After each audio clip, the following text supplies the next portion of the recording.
The loneliest time for any person trying to achieve something is the transitional period between losing the friends they had and not gaining the friends they're going to have. If you pretend that you're the best at everything, you'll never be the best at anything. And people will smell your inauthenticity. And this is the beauty of human creativity, that every other species is always good at what the species does. So I was always filled with people who didn't feel like they could really be my friend because the rate of speed at which I was moving was not the rate of speed at which they were comfortable. And the moment I gave myself permission to be friends with people who had achieved a lot more than me, all of a sudden I was just flourishing with friends. I have this Latin soul where everyone who's in my circle, I want to take with me. Of course. Because I feel like this moral responsibility. You know what the hardest thing was?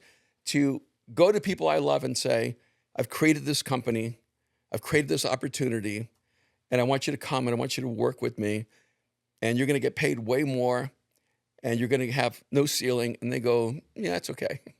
Wow. And I go, what?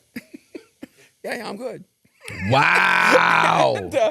and I would go back again and again and again thinking they'll get it eventually. Yep. Like they'll see how my life is changing and they'll realize their life could change too. Yeah. And they don't want the responsibility. They don't want it. Mm-mm. No, they don't want it at all. That's right. And I remember this one couple, he went to Harvard, she went to Duke. So they were super educated. Yep. And for 1 year, they were friends with me and my wife. For 1 year. For 1 year. I heard that. Yeah. And after the year, I mean, they were still part of our community at Mosaic. Yeah, for sure. But they just chose other people. Yep. You know, and, you know, my wife Kim's like, are we ever going to have friends? Yeah. Exactly. And so I said, why don't we go interview them? Yeah. And see how we can fix us. Yeah. You know, so that we can have friends as couples. Right, you know? exactly. And so we sat down with them and said, hey, what did we do? Because we see you've made other friends and, you know, we brought you into our home. You were part of our life. Yeah. And they said, can we be just straight up honest? We said, of course, that's why we were meeting with you. He said, it's just too much pressure to be your friend. Interesting. He said, when we're around you, we feel like we have to be more, have to elevate, have to risk, have to change, have to grow. And I said, I'm good with that. Absolutely. Like, and the loneliest time for any person trying to achieve something is the transitional period between losing the friends they had and not gaining the friends they're going to have. Because the lie in the middle of that, the during, Yeah. is that I will always be alone. Yeah. And it is temporary. Yeah. But it's only temporary if you choose to recognize there are new friends waiting for you. That's exactly right. That's Exactly right.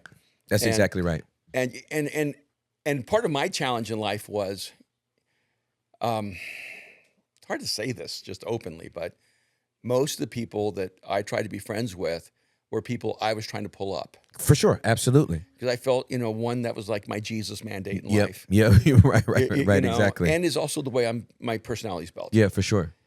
And so I was always filled with people who didn't feel like they could really be my friend because the rate of speed at which I was moving was not the rate of speed at which they were comfortable. Right. Absolutely. And the moment I gave myself permission to be friends with people who had achieved a lot more than me, all of a sudden I was just flourishing with friends. Yeah. It was crazy. Yeah, absolutely. You know, and now I'm with friends with, my wife said, I have more friends now than I've ever had in my whole life. Wow. And it's insane. Yep. And they're all better than me at something. Yeah, for sure. So- Absolutely. So they're not intimidated by me. Right. Exactly. Exactly. You know? That's right. Yeah. And, we all fit right in with each other. Yeah, I'm always the poorest guy in the room. Yeah. It seems like, you know, Well, when it's a $40 billion company. Yeah, Hey, exactly. believe me, it's painful when it's your turn to pay. And, I'm like, man, I'm putting my life savings down for this dinner. and so sometimes I have to say to them, hey guys, you just have to realize we're not all in the same That's F1 exactly car right. now, That's you know? exactly right. Yeah, exactly. You in an F1, I'm in a Dodge Dart. That's it. We're moving, and but I have something to contribute that they don't have access to. That's correct. Absolutely correct. And so you have to value what you bring. That's right. And when you do, you're able to value what they bring, and then you end up having incredibly beautiful Absolutely. relationships. and Well, friendships. it goes back to that. You got to go back a couple of 100 years to where the blacksmith was a blacksmith, right? And the tailor was a tailor. And when you needed your clothes hemmed, you went to the tailor. And when you needed a garden tool or a weapon, you went to the blacksmith. And the tailor wasn't trying to get better at blacksmithing. And nor was the blacksmith trying to get better at tailoring. And so when you're in that room and you're like, I'm the tailor. Yes, you own that company. You're amazing. And I could listen to you for a year and I'm not going to become you and have your, gross annual income, but you also can't fix your own hem. It's funny when you say this. There's two things come to mind. One is last night I had a conversation with my wife. Yeah. She just flew back from Indonesia. And I said, hey, I just got off a call, and this one business guy wants me to meet his business partner, who needs a life coach. And he wants to talk to me. He just made $7.8 billion on his last company sale. And my wife said, could he mentor you? Kim sounds like Juliet. Yeah, you need to just go ahead and let him do that same thing for you. Why are you trying to be the dude's life coach? Go be him. A little quid pro quo. Yeah, exactly. And so I think I lost all my self-confidence. and so I have to remind myself I have something to give. Right. I have something Exactly. to give. But Oh, my but goodness. it's true though. If you pretend that you're the best at everything, you'll never be the best at anything. Facts. And people will smell your inauthenticity. The big language right now is imposter syndrome. And I think the problem is that it's not imposter syndrome, it's imposters. Erwin, I love you. No, honestly, I just flipping love you. Are you kidding me right now? It's the truth. Yeah, it's not even a syndrome. You have the syndrome. Yeah, exactly. It's because you are an imposter and you need to get a job and you need to do something really well before you start coaching everyone else to do it. Amen. But back when you went and you gave the example of blacksmith and tailor. Yeah. I don't know if you realize, but you just named two of the most common names in culture, Tailor and Smith. Because we used to carry a last name based on the career passed on to us. That's absolutely correct. And this is the beauty of human creativity, that every other species is always good at what the species does. So beavers always build dams.